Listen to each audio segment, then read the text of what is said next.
Good morning, everyone. Welcome back to the Huddle, where we all have a bit of a State of the Union hangover this morning. Red eyes, groggy heads, lots of coffee this morning from being up at the crack of dawn. Well, before dawn. After being up late for our State of the Union special. And thanks for all of you who joined us last night. We had some great numbers.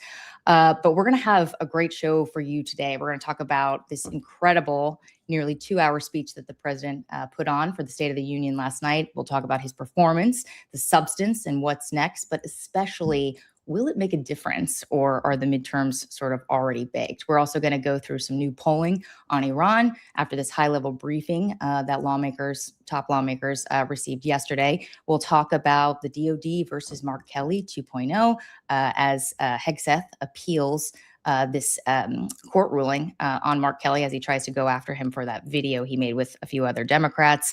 We'll talk about these Maine Senate numbers, which are frankly crazy, showing what the Senate race is looking like right now. And we'll talk about Mamdani stepping in it once again with the NYPD. But first, guys, question: how many cups of coffee have you drank this morning? We are actually mixing coffee and espresso. 2 cups of coffee and 3 espressos right now. So, Sean? Yeah. Well, you heard my plight yesterday. So I went out and did the cheap thing. I went to the CVS down the strip, bought some of this iced coffee, put it on ice last night, and I've been just pouring it. So I didn't even go for the hotel stuff. But I revised last night my remarks. I said I'd be cranky today, which I probably will be, but it'll be after the show. Tomorrow is going to be the killer day. 3 days in a row, getting up at 4 a.m. To do this.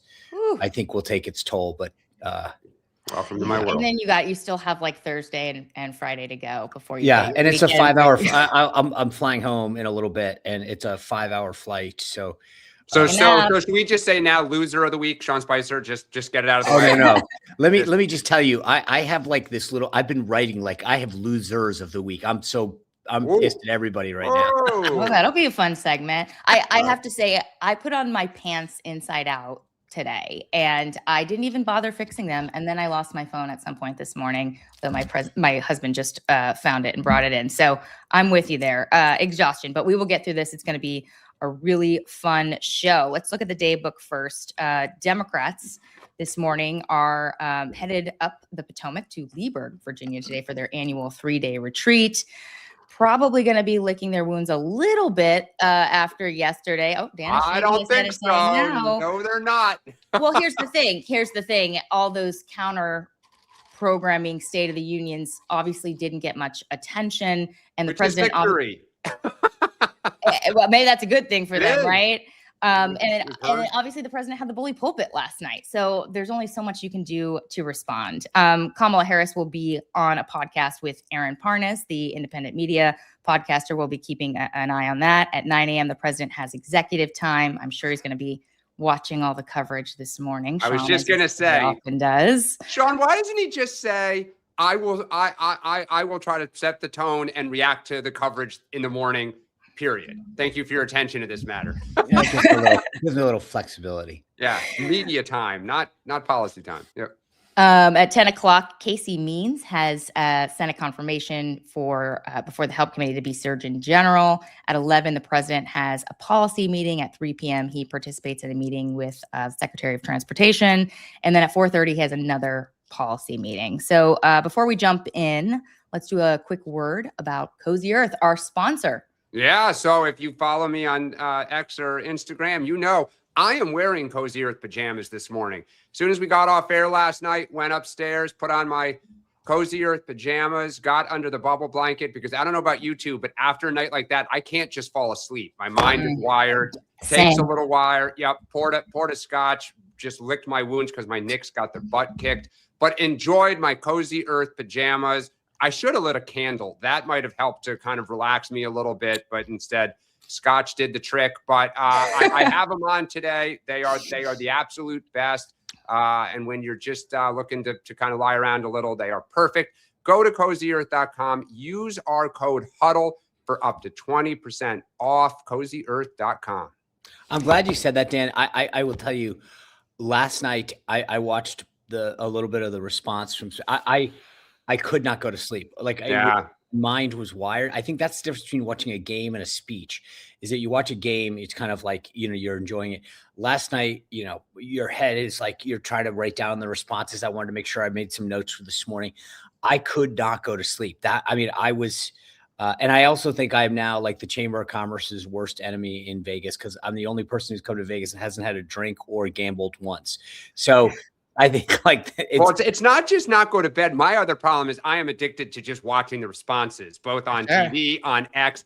And it's like every time you're ready to put it down, you're like, "Oh, that's a good one. Oh, look at this." That's what I mean, though. You can't stop. You just, I was exactly. like, because the difference when you want to go to sleep, your brain needs to quiet down. Right. And last night, I was thinking, okay, that response, this thing, this is the comment, that was, and I wanted to make sure I made notes of all of these things or tweet them. All right. Sean's got notes. Look out, everybody. It's a good segue to pull out your notes. Those are pages. Plural. All right, here we go. There's also like what's it? Jerry Maguire said it's not a memo. It's a Jerry Maguire. What did he say? It's not. Show me the it's money. A mission statement. It's a mission statement. There you go. Good segue to jumping into our conversation. Let's start by unpacking the show and the performance itself. I mean, Sean said it yesterday. The commander-in-chief. This is the showman in chief, and we saw it last night. The awards, Purple Hearts for the National Guards members who were shot here while serving here in Washington, D.C., the Congressional Medal of this or that for all these heroes, people who saved young girls, veterans who served our country.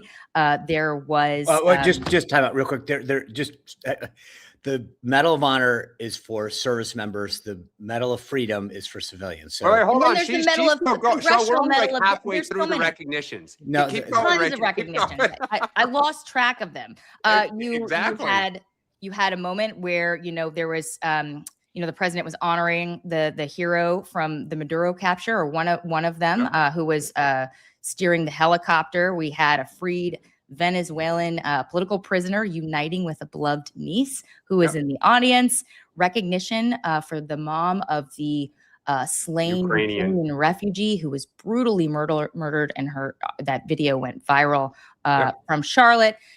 Let's just start there. Oh, the USA hockey team. Don't forget the USA hockey team. With Sean Spicer was the first to suggest may march in. Yep. And I mean, even often the media that is skeptical of the president was saying this was an incredible show. Let's bring up this clip of Major Garrett talking about this performance before I go to you, Dan, here on this. Major here at the table. I want to bring the conversation back here to our group watching along. Major, you've seen a lot of these, I think, more than any of us. What stood out to you? Well, look, before the speech, many Republicans said one of the priorities for the president was to make sure Americans after this speech had a sense that the opposition party was off the rails, was crazy. Their terminology, not mine. Many of the contrasts the president articulated tonight were to drive that message forward. That not only do I disagree with the opposition party sitting before me in Congress, but I disagree with them so strongly, and they with me so much, that they can't even applaud basic common sense thing. And that line that you mentioned, that he added to the speech, whether it was ad-libbed or not, the first obligation, American citizens versus illegal aliens, was meant to create a visual moment of perpetual contrast. Let's actually bring up that clip he's talking about right there, because we have that one as well. This was probably the most viral moment of the night. Let's play it. So tonight I'm inviting every legislator to join with my administration in reaffirming a fundamental principle. If you agree with this statement, then stand up and show your support. The first duty of the American government is to protect American citizens, not illegal aliens.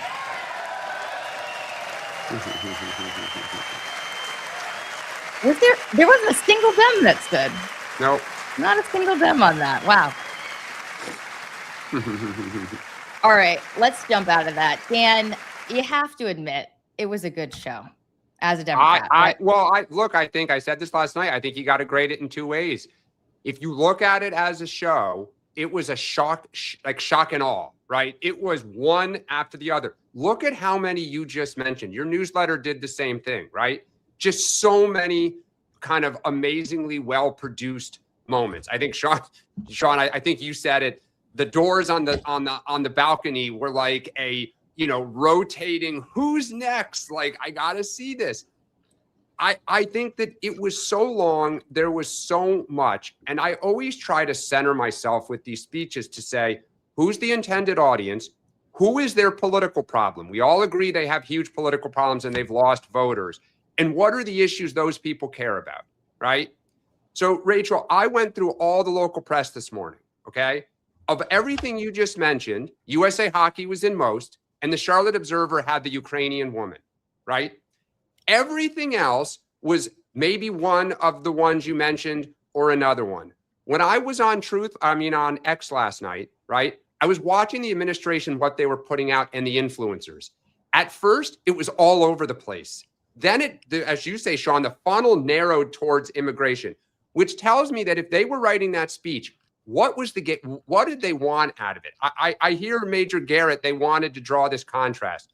The problem is, I didn't see a single story, mainstream or local media, that talked about the prescription drug plan. The IVF moment, I think, was the one that you might see in November, but the tree fell and I think nobody heard it. It is those voters, it is the economy, inflation, cost of living. They think he's extreme and chaotic. What is the one issue that's going viral? Immigration. You know what Democrats are going to say? We'll put the images out of Minnesota against your line.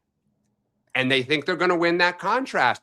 So I don't think he helped himself. I think the base loved it. And I think the average voter sits there and just thinks, what was in that for me? Sean, you so disagree, so sure. let me Go ahead. no, well, I'll actually bridge this for a second, and because I'll be consistent. I said this last year or 2 years ago when Biden gave his. I'll say it. It's a speech. Like, let's remember what it is. Okay. It was a great show. This guy hit it out of the park. It was phenomenal. Trump does this better than anybody. The use of the door, I was texting you guys last night. Normally everyone sits in the balcony and you say, sitting in the balcony with the first lady tonight is so-and-so, and they did such and such and blah, blah, blah. By using the hallway, if you will, to bring people in, coming in right now is so-and-so, he was able to maximize the number of people, the number of events that he highlighted. I thought it was phenomenal. I mean, like, and somebody, kudos to the team. Which of those, Sean, were your top two? Or even your number one? Well, see, this is the thing, but here's my point. But Dan, this is like, look, when you go somewhere, you go to a restaurant, you go to an amusement park, you go wherever, and someone says, what's your favorite one? And you go, you know what? I love the whole thing. Like, it's actually, in my opinion, the idea that I have to struggle to think what was of all of the great things. Sometimes in a speech, you're trying to think, is there anything that it's the takeaway?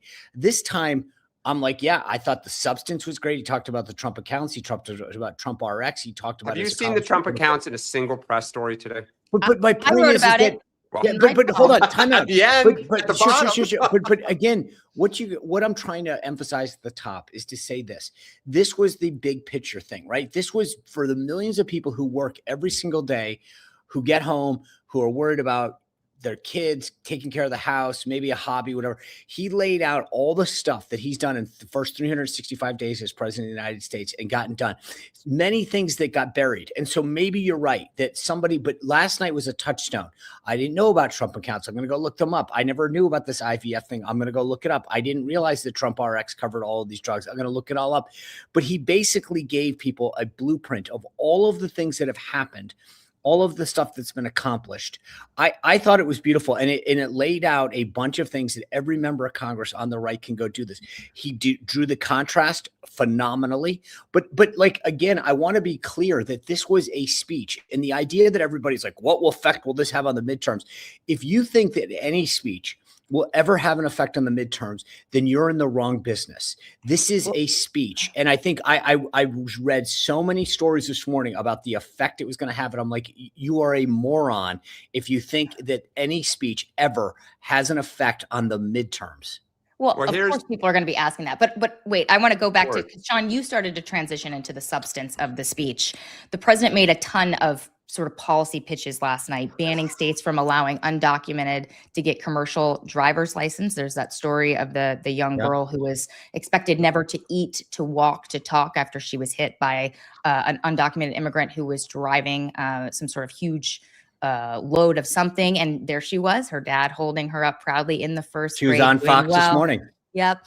There was the promise to keep repeat offenders locked up when he was talking about the murder of the Ukrainian refugee. There was the ban on institutional investors from buying single family homes, passing a healthcare bill, prohibiting stock trading, stock trades on insider information for lawmakers, codifying the most favored nation's drug policies. Sean, with the exception of the stock trading one, I'm not sure a single one of these will go anywhere in this Congress, but the White House knows that, right? Like that's not the point.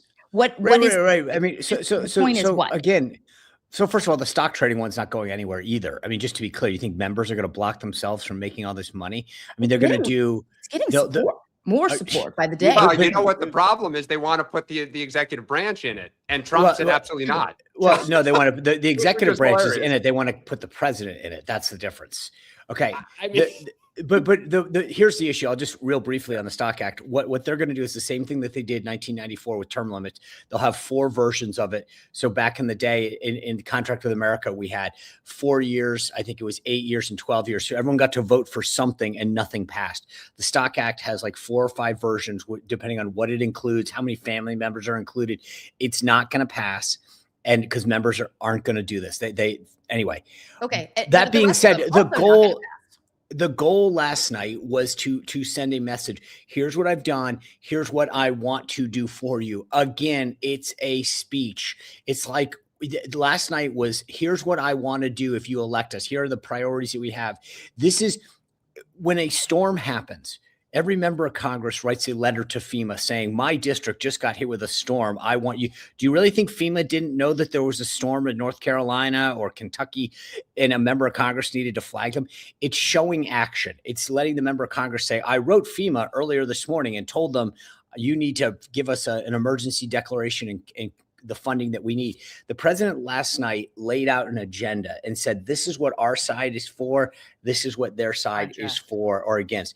That was the brilliance of it. It's not about what's going to pass or what's not. That's not, I mean, in a perfect here's world, the yes. beauty of what Sean just said, because this is, again, last night, couldn't go to sleep. Go look at all the major Republicans in Congress who are up for re-election, and go look at the Republican leadership's X account and look at what they posted. And look at what Sean and Rachel just talked about. It's like they're alternate universes. What were they posting, Sean? No Republican was talking about all of Trump's new programs that he put on the board, which we've said, none of them want to touch this stuff. They all focused on a little check the box of wages are up, inflation's coming down, right? So the messaging, again, I go to this. Immigration is taking off today. Members of Congress who are running, who have polling, who are focused on a laser beam, didn't touch 99.9% of Trump's speech in any of their communication going out last night. Now, today, I'm sure they're going to pick up on immigration because the influencer crowd is all over it. But Sean, you and I always say this, when a good speech, a good campaign, a good operation, everyone's off the same hymnal, everyone has their takeaways, and everyone's driving straight. And on our side, the beauty is the crazies didn't make the news. Now, to me, that's victory. The good news is I actually thought Spanberger did a good job. And I want to bring this up because the coverage she's gotten, not a lot, and Sean, you always say this, you never do when you're giving the rebuttal, is the 3 questions she put out there, right? She kept it short. She kept it simple. It was basically, are you better off than you were a year ago? You know, do you feel safer? Is the world more secure? Now, you know, to the right, it's like, you know, amen for Donald Trump. But look at every piece of data out there, and it says that's not how voters feel. So her message got in every single press story. 1, 2, 3, bam, bam, bam, neat and tight. Republicans are scattershot. I mean, I'm just. They were. Her response wasn't. I'm happy to say when he does a good job. I'm also willing to say when I think he missed the mark. But wait, was her response really in every press story? Because like No, I everyone that made everyone that included the response. I don't think right? many people were paying attention. That's the No, thing. no, I hear you, but my point, Rachel, about message discipline is when her speech is included, right? You had the takeaway. If Sean and I know, if you write a press release, your boss will say, what is the one sentence that if they're going to clip out, we want to make sure is in every press story? I can't answer that for Trump. I can sure answer it for Spanberger, and every Democrat will sing that song today. Now, no one may hear it, but that to me that's discipline and that's driving something. And Republicans, listen to you two. You listed 1,000 things. Yeah, all great things. But that's So the base hears it. The base hears it and says, but here's the every thing. one of those. Like, Can I listen? Go ahead, Sean, really quickly. No, I just say that there's two takeaways. As I said, one thing last night was that because this administration operates, as Peter Navarro likes to say, in Trump time, which is it's fast, fast, fast. Part of this is to slow down and to last night make sure that every American understood what was accomplished, right? You can always go back and sell more.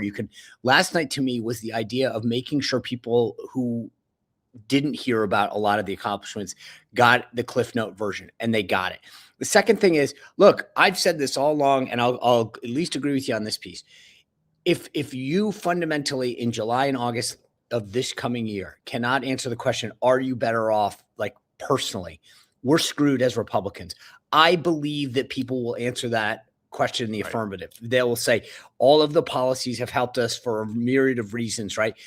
But so Spanberger, yeah, I think that was the case to lay out. But at the end of the day, I actually don't agree. Right. I don't disagree. If you guys, we bet all the chips on that. You guys pushed all the chips on that, and we all have said the economy, how it's doing, is where we want to bet. I believe we will be right on this. Obviously, your side does as well, but this is the game, and that's it. I just want to list a couple of other reasons why I thought the president's speech was a success that haven't gotten as much attention. It's about what he didn't do, right? There was some talk about, would he heckle or go after the justices in front of him? He was the bigger person in this speech. He didn't do that. He shook their hands when he walked in. There was concern among some Republicans about a mission accomplished moment on affordability. We didn't see that. In fact, he said something like, there was a line that was like, you ain't seen nothing yet, suggesting that they're going to continue to work on this issue that is very important to voters. Well, he said, hold on a little while. Yeah, right. Exactly. So that is exactly the nuance that the White House wants him to strike. He also didn't throw. But let me ask you, did that make a single story you've seen? I was in my story.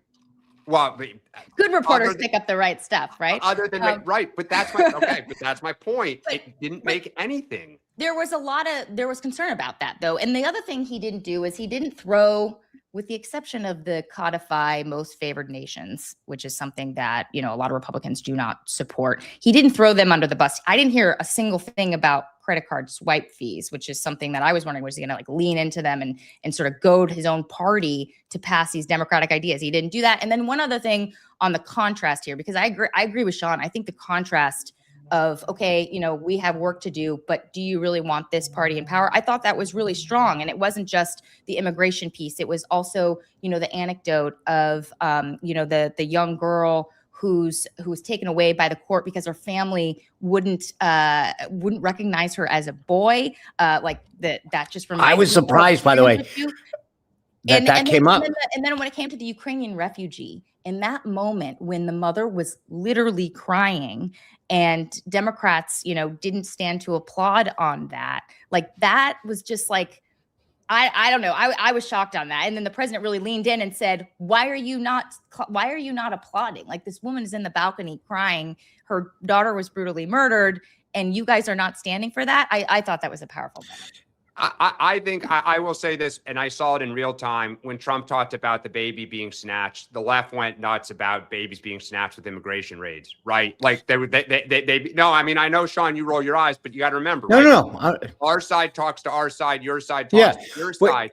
I think the other issue that he had last night is, and even some Republicans said this, when he starts talking about Democrats hate people, they hate this country, they hate this. The swing voters do not like that side of him. And I know, look, our side didn't do themselves any favor. I agree with you, Rachel. I think not standing for some of those will wind up in TV ads. Maybe by the time we get off the air, they'll be on, digital ads that'll ricochet around to try to build momentum. But I also thought Trump on immigration and crime got hot. At times, I thought he was almost a little flat last night, but he got hot. And I know the Republicans love it. Democrats hate it. Swing voters don't like that side of them. Can I ask you? I just want to ask a very Yeah. simple question, and I'm serious when I say this because we both come at this, Dan, from very different perspectives, right? So I want to just literally play this out for a second. Like, we're at the water cooler this morning at work, we're getting coffee, and you say, "What do you think of the State of the Union last night?" And I say, "I thought President Trump hit a home run. I think that was one of the best speeches he's given." Gosh, Dan, I thought the Democrats looked like it was like the contrast. He got what he wanted, right? In my opinion, Yep. I thought the Democrats fit, like, it was a great contrast. The question I have for you is, how would you answer that question at the water cooler right now? Would you say, "Hey, I'm proud that we showed resistance"? Like, my side, it was, to your point about the contrast. Yep. Did you guys like that, or do you think he got the better of you guys last night?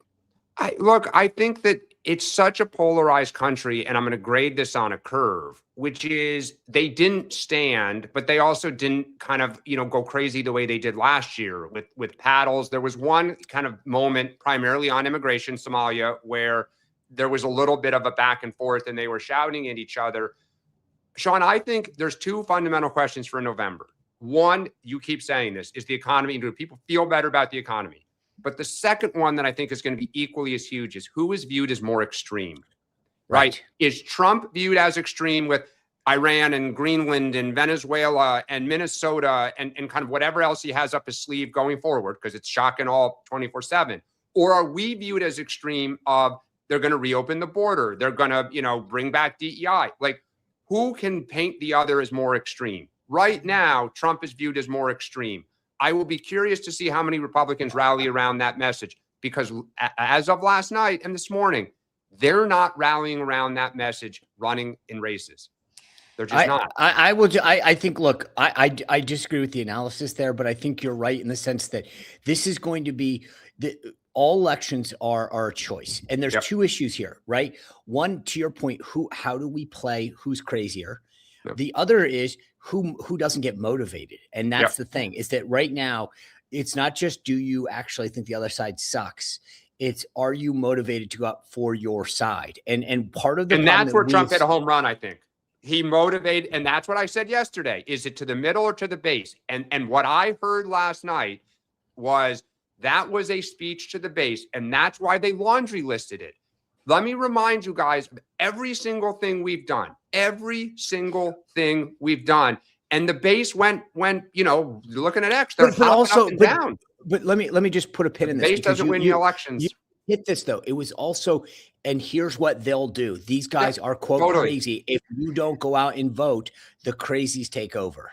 And one of us said 6 months ago, they're going to say Democrats will reopen the border. And if Democrats don't answer that question, they're going to have to say, no, we won't. They're going to have to. I want to move to very quickly what's next, but just a quick point. I mean, you talk about swing voters and thinking the president was angry and showed an extreme side. I really didn't get that. Like, I just felt like on moments he leaned in, a lot of these things were sort of common sense. And I don't think most people think Democrats hate the country. I think the challenge for the president is some of those moments when he did lean in, repeat offenders, immigration. Like I said last night, those are no longer the things that are motivating voters to show up, right? They feel like they've been checked the box. Republicans have gone a little too far on them, and they're more worried about the affordability issue. So, like, I think for me, the question wasn't, I didn't watch it and say, okay, the president is too extreme here, it's going to turn off voters. It was more like, yes, there's a lot of accomplishments here. Yes, there's a lot of contrast here. But what is it that voters are motivated by right now? So I mean, anyway, that you just answered my question. Yeah, sure. It's a fair point. It's totally a fair point. Let's talk about very quickly what's next. I mean, the president, Susie Wiles, has said that the president's going to be going out across the country. To Texas, I think. Yeah. Oh, is that he's going to Texas? Okay. Yep, I think tomorrow. Okay. Yep. Okay, very good. What about on the Dem side, Dan? What are Dems going to do to, or maybe you think they really don't have to recapture the narrative, because you're saying you think that, how it played last night is good for Dems. Look, I think, and I said this yesterday, victory for Democrats would not really be in the news. And as a rule, you know, they basically, I hear you on the immigration issue, and that one they're going to have to see that again here in the future. But I think if you're Democrats, you look at everything we just talked about. And Rachel, you said, what do the voters care about? Affordability.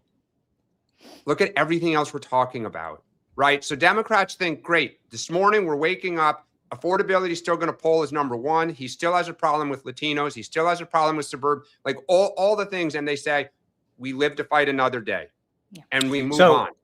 Sean, what's next? That's the key question. What you are asking right now is what matters the most. Yep. So I said, you guys have heard me. This was a speech. Okay. Yep. What do you do now? If you just let that speech happen and then this morning you move on, then it's all for naught. Do you get a ton of surrogates fanning across the country? Do you get the cabinet to go out? Scott Bassett does 5 events in swing districts about the Trump accounts. Bobby Kennedy and Dr. Oz, Jay Bhattacharya and Marty McCary go out and do an event on. If you don't sell what you did last night, it's a tactic, not a strategy. So look, part of last night, and the same thing, by the way, for the Dems. They want to, if the response last night, yes, it fell flat, but you can take the Abigail Spanberger message or whichever one that you want. If you don't go out and sell this right now, it was a one-night speech. So what you're asking, Rachel, matters. I'm constantly frustrated by Republicans who are like, what are we going to do now? As if they're just bystanders in the political process. Like Republicans on the House and Senate side, the Dems went off to Leesburg to have their retreat this morning.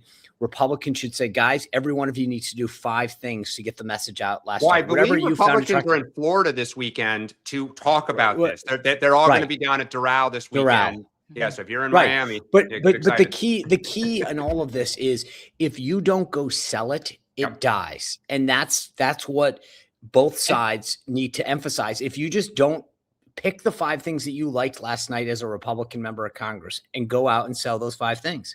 Well, that's why I say, and tomorrow we'll have it as a topic, I think.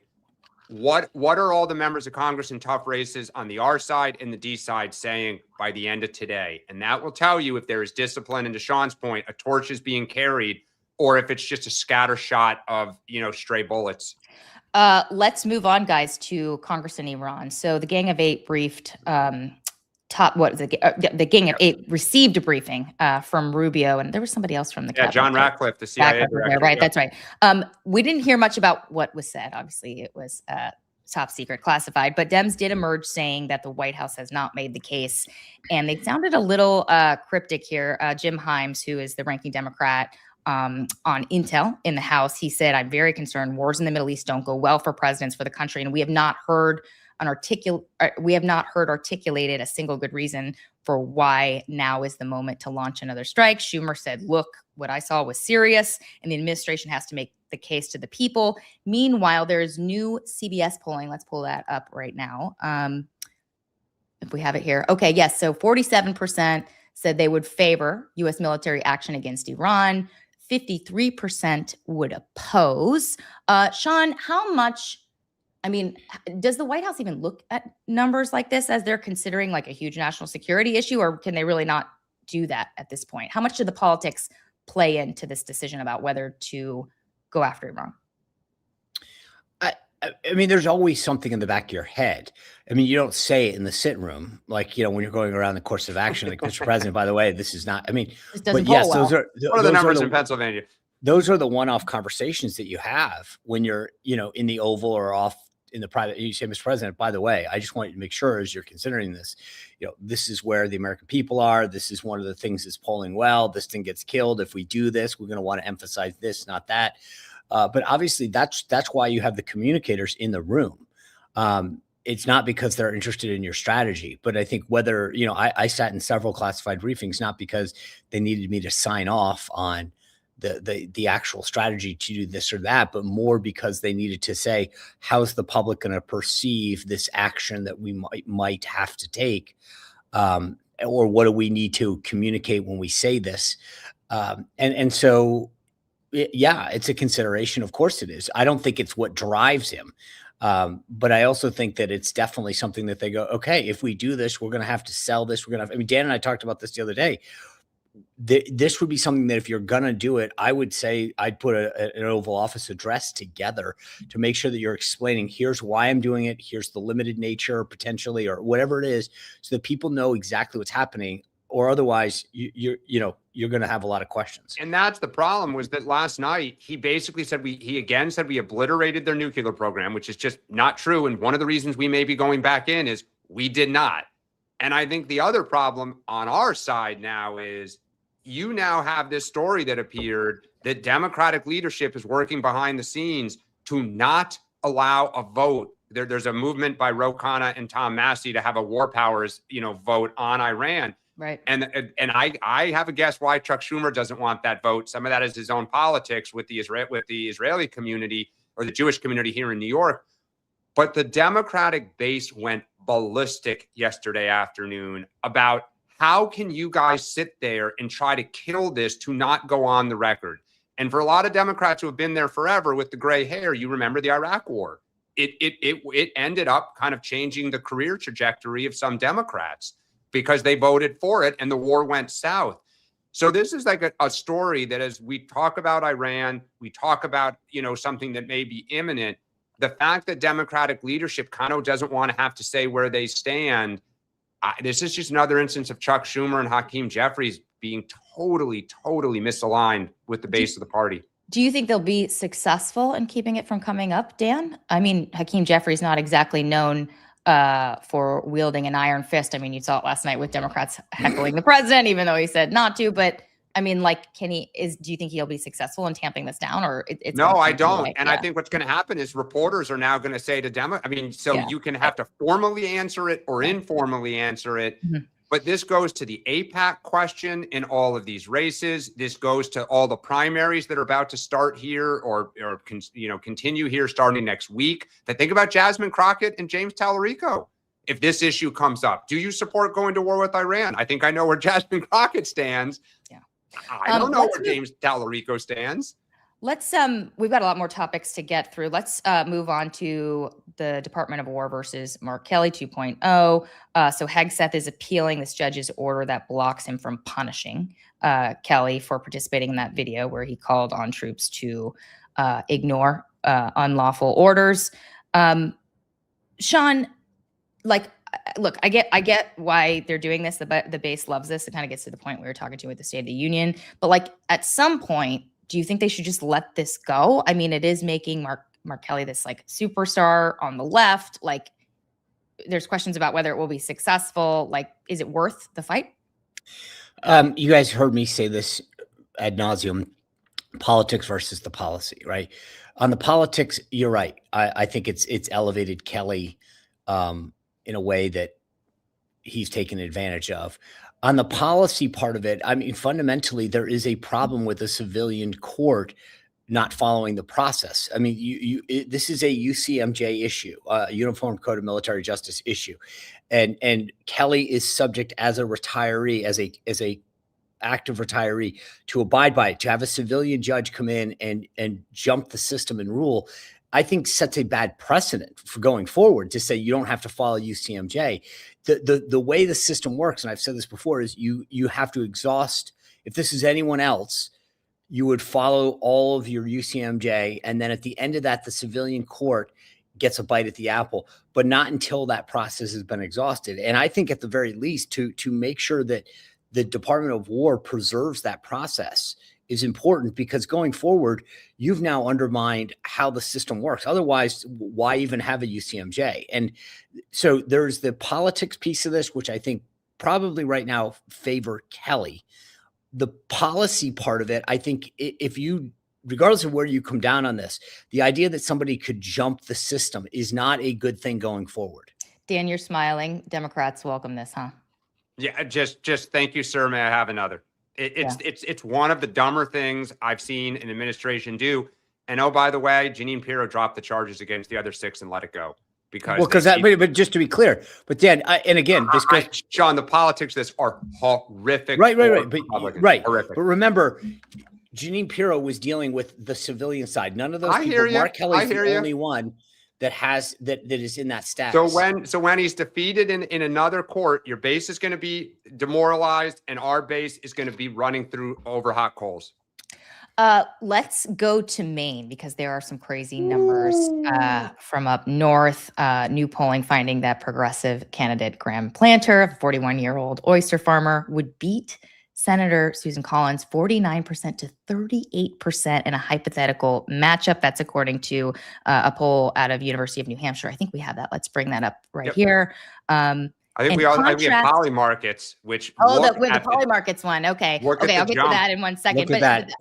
Just to contrast that, this polling shows that Governor Janet Mills in a head-to-head would only beat Collins by 1 point. Dan, you have been like gushing about these numbers, like just totally like surprised, would you say, or just like? Well, I mean the 30-point lead over the governor. I mean, look, there are some people who say the sample size doesn't quite have it isn't quite representative of the state in that it might underrepresent older voters. Okay. But I said this at the time, which was when it basically was the DSCC dropped all the oppo on Plattner and he remained at around 40%. I was like, ooh, that is interesting, right? You've thrown the kitchen sink at him and he did not die. And it can make you stronger, which is what we've seen with Trump over the last 12 years. I do think there is something going on in that state and across the country where these kind of institutional candidates, right? They're out of central casting. The DSCC approves. They've got the track record and the experience. Somebody who is real, who's got kind of scars on them, literally and figuratively, who speaks in English, who can connect with people, is much more successful. I've said this for a while. I think Plattner's going to win that primary. I was curious about the general. That tells me maybe not a 10-point lead, but do I think he may have a 2 or 3 point or even tied at this point? Given all the momentum the party has, Susan Collins, I think, needs to be up. Let's bring up that poly market. Sorry, here it is. Look at that. There it is. I mean, but you see the spike for both. Like Plattner jumps big, she falls big. I mean, I think that tells you a lot of where things are. And you know what? Here's the worry I'd have if you're the DSCC. Watch senators start to endorse Plattner. People want to be with the winner. They want to be with the cool kid for their fundraising, to have them come to their district. The problem for Janet Mills is who is going to rescue her?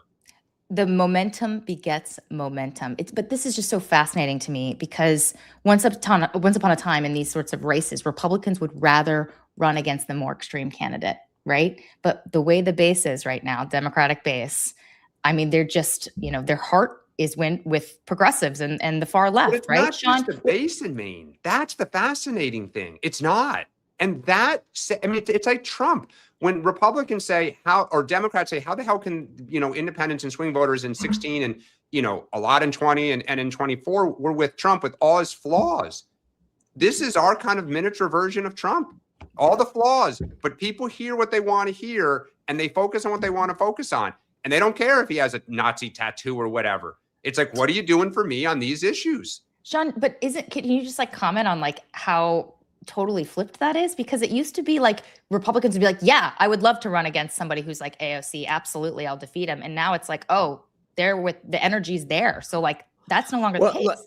Look, I mean, let's just be clear, where you are. Maine, obviously, Susan Collins is the only person that can hold that seat for Republicans. So, I mean, just to be clear, if you look at the state who they've elected, I mean, this is not Kansas or, North Carolina. If this was North Carolina, we wouldn't even be having this conversation. It would be over.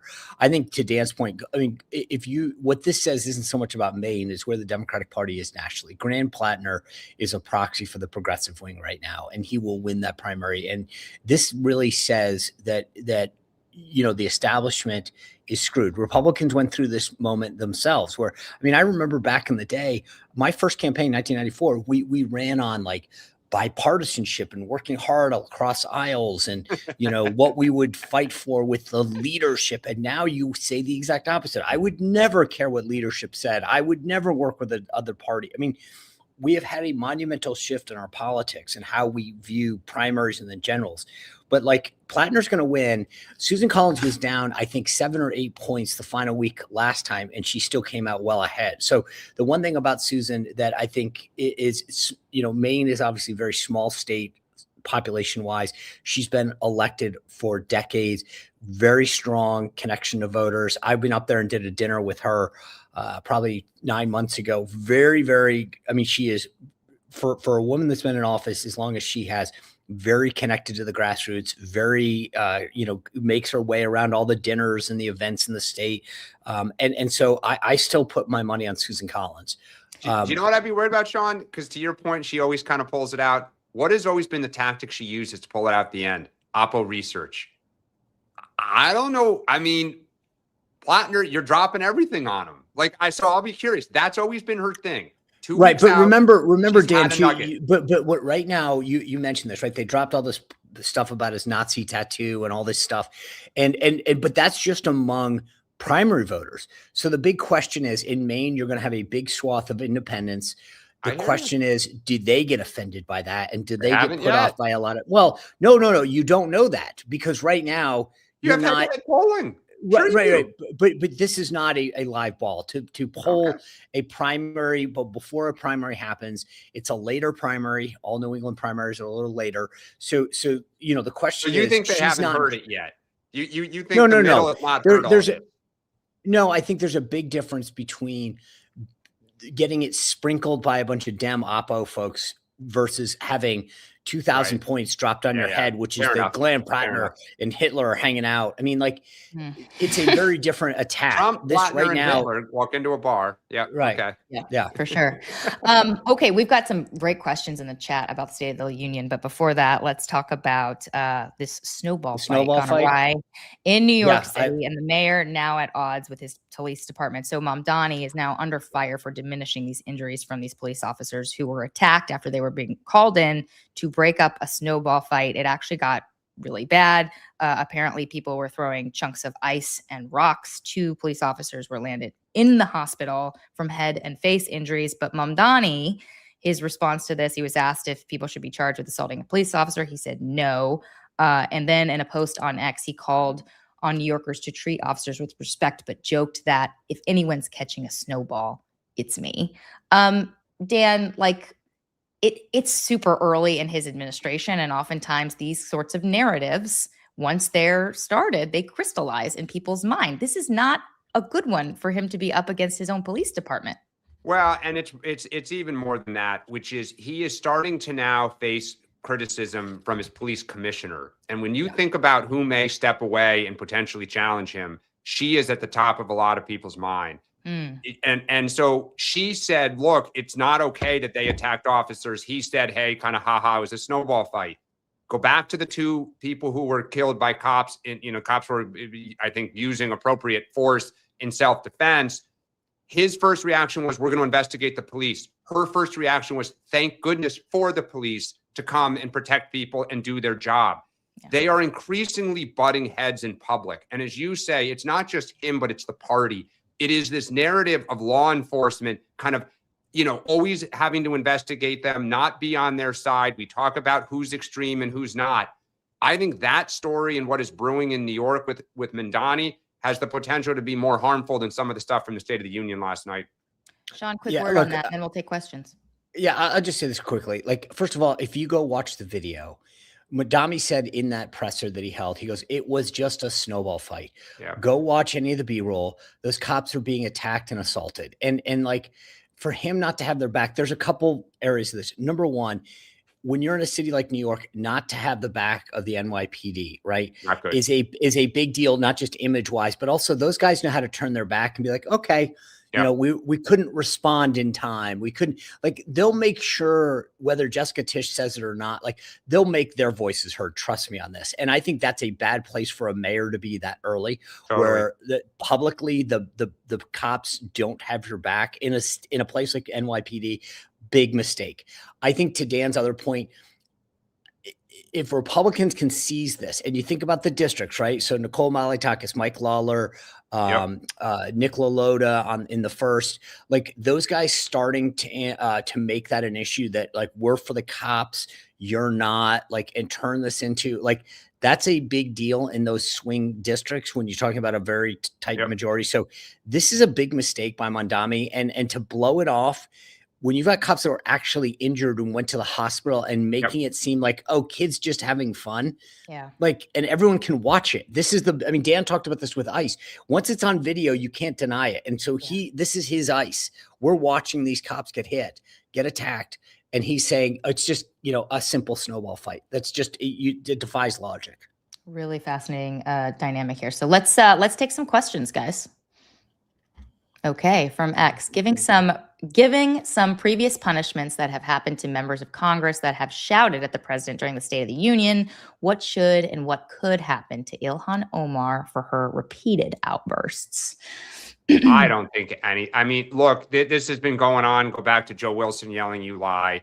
More and more people have. It's almost like the House of Commons style, where the opposition, there's shouts and grumblings, and I personally, I think Al Green is a different story. Totally inappropriate to have that sign. I get it, but he's becoming an embarrassment now.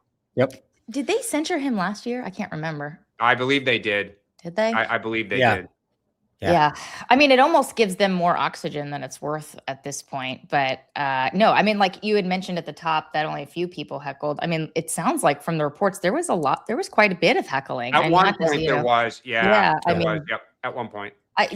Sean, do you think Republicans would censure her? Here's the thing. I actually don't. This goes back to the clip that we paid up Major Garrett. And by the way, if you can get Major Garrett of CBS to point that out, that tells you, right? I mean, and Dan can't even look at the camera right now. He's so sorry. Pick it up someone I dropped. That's right. But I think that look, punishing them would give them what they want. I actually think the contrast was great. I think this is exactly what the president wanted, which is beyond here's all the great things that I've done. These are the clowns that want to take charge, right? To me, having Ilhan Omar yell out and some of these other guys shows that if you're the president in the Republican Party, you want to say, maybe you don't entirely love us, but these guys are jokers. They are not serious. This is the kind of, these are the kind of people that would be in charge. Don't vote for them. So I actually like the contrast, and I think punishing them is exactly what they'd want. It'd give them more attention. So I don't like it as a viewer and as an American, but I also feel like Don't it's make a him nice a martyr. contrast. Yeah, right. It's a nice contrast. Let's take another question. All right. Question. Jeffries ordered Democrats not to do anything during the State of the Union, and they ignored him. Are his days numbered as House leader? No, I mean, I do. No. I am curious if someone ultimately challenges him, but you got to have the votes. And I think right now he's secure-ish. The other thing is, I'm not sure that he cares. See, I point like he needed as the leader of the party to be able to say, I told them not to do it. And then it's almost like sometimes like you knew they were going to do it anyway, but you want the cover, the CYA of saying, well, I told him not to. Yeah. I don't know that he particularly cares. I mean, if he really cared a lot more, he could have made it a lot sterner. I don't think he cared. I think this is a dynamic to watch if and when Democrats flip the House, right? It shows that he does not have the juice with his members. And I have talked to Senate Democrats who have been very frustrated with Jeffries and a lot of the stances he has taken on like shut down things. I mean, like countering Schumer when, Schumer has laid out a position in certain talks and then Jeffries does something else because his members on the left are demanding it. There is a sense amongst Democrats on the Hill that when he actually has to govern, this is going to be a real problem. So, I mean, 100%. I would watch this because he's no Pelosi. Let's be honest. He's still auditioning for them. He still needs their support. I think he'll get it. I mean, there's no way they pass up who would be the first Black speaker. No way. But the problem, look, I think they're going to approve him because they know that he is afraid of them. So it's like we have him by the what, because if it's one of our own, then they're more comfortable.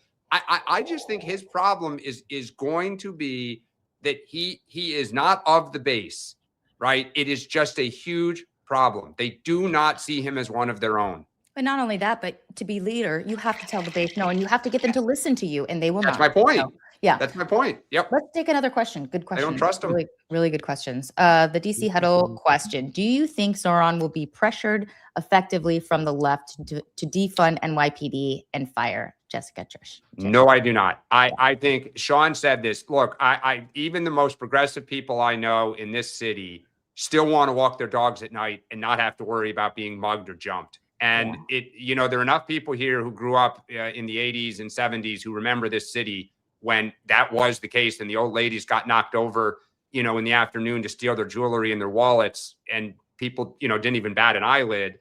No, nope. Yeah, Okay. I agree. Let's take another one. Okay, question. Will the administration stop talking about election fraud now that it's been revealed that the Georgia election fraud involved Musk? I'm not sure what this is. I don't know what that's referring about. to. Oh, do tell. Yeah, I mean, maybe we have to know.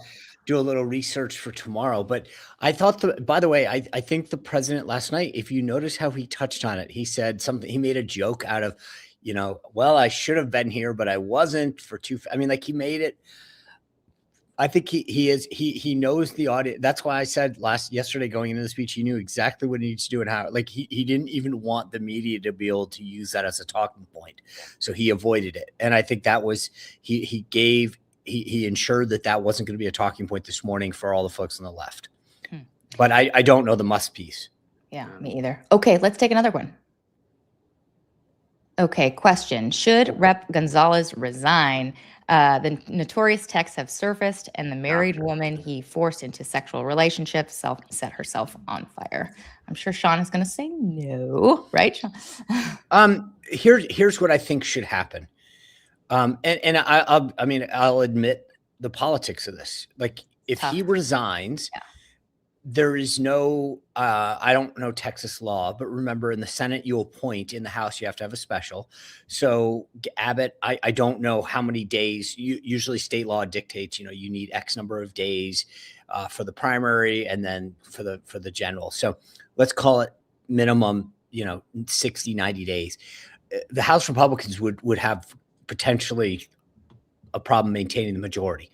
I think that Gonzalez should say right now, his primary's next week, right? That he is withdrawing from the race, allow the other person, and then we have to fight it out. But I think that even where it says the texts have surfaced, the merit, like the comments that he made as an employer are not defensible. And so for those reasons, I think he should withdraw. I mean, like, he should have done this a while ago. But I do think that he needs to say, I'm not going to, because if he wins the primary, then we're really screwed. I mean, without question, if they had a bigger majority, I think they would have already pushed him out by now, but that's not the case. Dan, I am wondering though, like, if he comes out, as Sean says, and says, okay, look, I either lost the primary, I'm not going to run again, or whatever. Do Democrats think twice about backing off this issue, or are they going to stay on this to make stay on Republicans squirm? I said it yesterday. They're going to say, and again, people can go ballistic when they hear this. Republicans are protecting Epstein. They're protecting Gonzalez. They're going to say it's another example of a man who basically is almost literally caught with his pants down, but nothing to see here. All right, guys, let's take one more. Okay, question. Do you think there's a way to convince future presidents to shorten the time of their State of the Union by insisting that there be no constant stand and applause? Oh, you can't have a show without the audience. Right. I do not think future presidents will look at that speech. I don't even think Trump will, and say 2 hours was a good thing. I just think there was too much going on. Members were sleeping in the chamber. Let me ask you, how long do you guys think the average person watched the speech? You want to say 20 minutes, 30-ish? Probably 45 to an hour. I'd say 30 is going to be your average. Hour? Yeah. Maybe I'm just a dork, and I would, so. Not us. The average regular person in Green Bay and that's. I will notice that one thing that they have done. Like the Trump team, they moved up a lot of the personal examples and like the showman stuff that in past speeches has been at the end of the speech. That's smart. Yeah. That's smart. But remember, I said this at the beginning. The goal was to play the clock out. He went. When did he finish? Exactly at 11 o'clock. 11, yeah. He phased in, and then because he made local affiliates make a decision. Do we start our newscast? Do we take Abigail? I mean, like, because you knew there has to be a gap of about 10 minutes for the switch over to. I mean, like, this wasn't by accident. This was super staged. Perfect. I mean, it was brilliant. The way they used people, how they used them, when they used them, the timing, perfect. I mean, again, go back to so you think 2 hours will become the norm? No, No, I definitely don't. no one else. I mean, like, yeah. but again, remember, just to be clear, Robert, You back won't in the either. day, they used to send this in a letter. Yep. And I will tell you, I said this jokingly last night. If Democrats flip the House, I would not be surprised if Trump says, I'm taking the State of the Union to, Independence Hall in Philadelphia. I'm taking it to Kansas. Like, there's no requirement to do it in the House of Representatives at all. It literally was a letter back in the day. The last thing if I can, Rachel, real quick, point of host privilege or something. In the chat, I want to be clear. Like, I hope people understand, because I'm seeing some of these comments about Gonzalez. I'm just explaining to you guys the raw politics of this. I'm not defending his action. Guys, Sean's right on that. No, I mean, like, right. like, people are like, hey, this is yes. But if when you have a 1 or 2 seat majority, that has to factor into whether, I mean, Rachel's right. If this was a 15 seat majority, we wouldn't be having this discussion. Johnson would have walked in and said, I am ordering you to either walk out or we put a vote on the floor today. But when you have a 1-2 seat majority, you have to figure that out, because President Trump says, if that guy resigns, I might get impeached right now. I will, I'll be I mean, those are factors and you can't deny it. And so I know some folks are saying, I can't believe I'm telling you how the system works. You may not like it, but it is what it is. And by the way, this is dividing Republicans. I mean, we already have a number of Republicans on record who are saying he should go and resign now. And not only that, if you don't subscribe to my newsletter, you should sign up, rachelbade.com, personal plug there. But I fleshed out some of these dynamics in a column earlier this week with a lot of members super angry at Mike Johnson. And obviously he can't control his slim majority. But there's a huge contrast in how this has been handled in the past when they've had bigger majorities and what is being allowed to happen now. So it's ugly stuff. All right, guys, we are at time. We've got to leave it there. Sean, what are you going to be doing for your State of the Union show? Yeah. Senator Eric Schmidt of Missouri is going to join the show. We'll talk about his takeaways, what his reactions is. I'm going to put Dan's question to the test. What are they going to talk about today? What are they going to campaign on, and what's their message? So always appreciate his input. Very good. And if you didn't catch the speech, you can read about it in my newsletter. I was up early this morning putting together. So hopefully that work, was for something. Go read it. Check it out. Okay. That's all we have for now. We will be back tomorrow at 8:30. Thanks everyone for joining us last night, and we'll see you tomorrow.